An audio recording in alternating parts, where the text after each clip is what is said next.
Alors, je vous le disais, la nouveauté de cette année dans Réussite, c'est la chronique économique. Rebonsoir, Régis Camdem. Rebonsoir, elle est.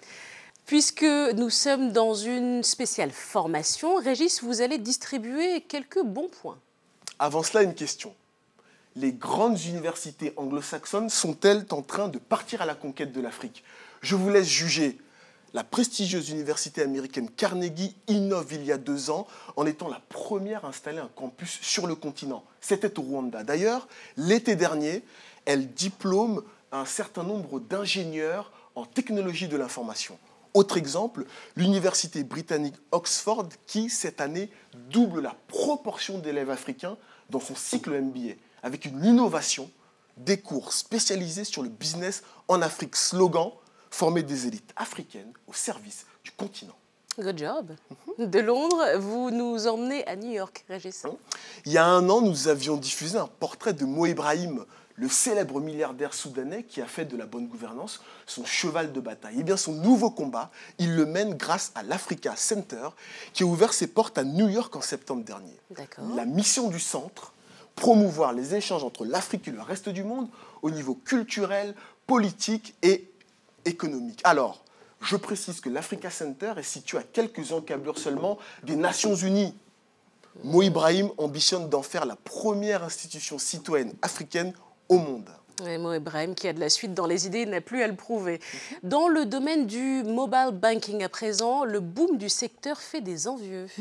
Il y a quelques mois, à l'occasion de notre spécial télécom, un dirigeant d'Orange affirma catégoriquement que l'opérateur ne deviendrait pas un banquier. Eh bien, la situation évolue. Et je vous vois faire la grimace, monsieur à côté, vous avez raison. Les perspectives du secteur des services financiers sur téléphone portable sont tellement alléchantes que les opérateurs se passent de plus en plus des banques ou alors les concurrencent carrément. Orange propose maintenant du microcrédit et a sollicité... Mais oui, je vous assure. Et a sollicité une licence pour émettre de la monnaie électronique. À la clé, un secteur du mobile banking qui devrait être multiplié par 6 entre 2012 et 2017. Nous y reviendrons dans les prochains mois. Et Orange qui nous avait assuré dans une précédente émission qu'il ne souhaitait pas devenir banquier.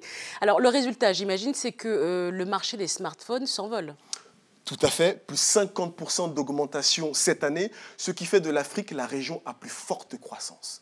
Le segment low cost est particulièrement dynamique avec des appareils commercialisés à peu près aux alentours de 45 000 francs CFA.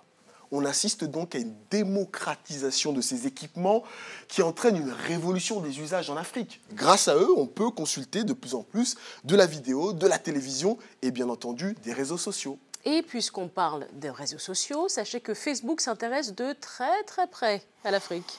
On peut même dire que Facebook part à la conquête de l'Afrique et je rappelle que, vous l'avez dit tout à l'heure, 80% des habitants du continent n'ont pas accès à Internet. Pour y remédier, le géant mondial a une idée géniale. Utiliser des avions solaires de la taille de Boeing 747. Des avions? Des avions, vous savez pourquoi elle est? Non. Ils vont servir d'antenne relais volante. Alors, avant d'y parvenir, il faudra surmonter un certain nombre de difficultés, notamment d'ordre réglementaire et technique. En tout cas, les tests commencent cette année. Les premiers déploiements sont prévus pour 2018. Monsieur Akouete, un des principes de cette chronique, c'est de décrypter des mots que vous avez sans doute entendus, mais pas forcément compris. Régis, ce mois-ci, vous nous parlez de rebasage. Mais qu'est-ce que c'est ? Le rebasage ailé, c'est une mise à jour du produit intérieur brut qui consiste à prendre comme base de calcul une année plus récente. Il sert en fait à faire la photographie d'une économie la plus précise possible. En effet, une économie, ça évolue dans le temps. Des secteurs d'activité apparaissent, des nouvelles technologies voient le jour.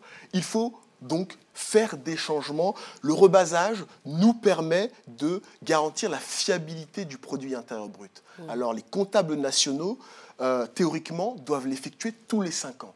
Problème, en Afrique, 3/4 des pays ne respectent pas cette règle et pour ceux qui l'ont fait, les résultats sont impressionnants. Eh bien, quelques exemples, Régis. Jetez un œil sur ce tableau.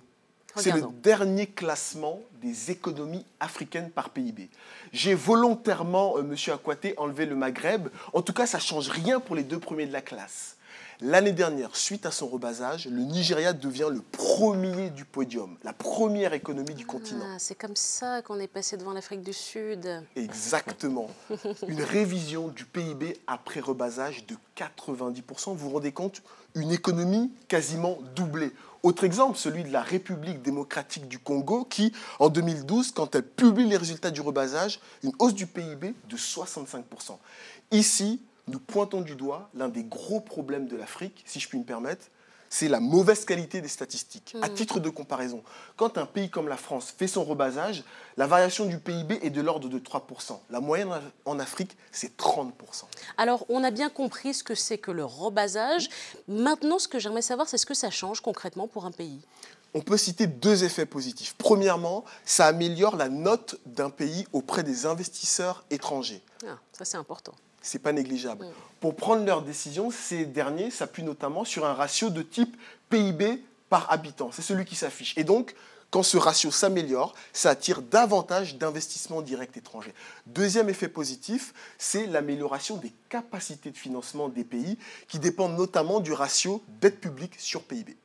Et pour les populations, alors, ça change quoi? Malheureusement, pas grand-chose, puisque le rebasage ne permet pas de tenir compte de l'évolution du progrès social d'un pays. Je rappelle que selon la Banque mondiale, encore un Africain sur deux vit en dessous du seuil de pauvreté et les inégalités de revenus demeurent importantes.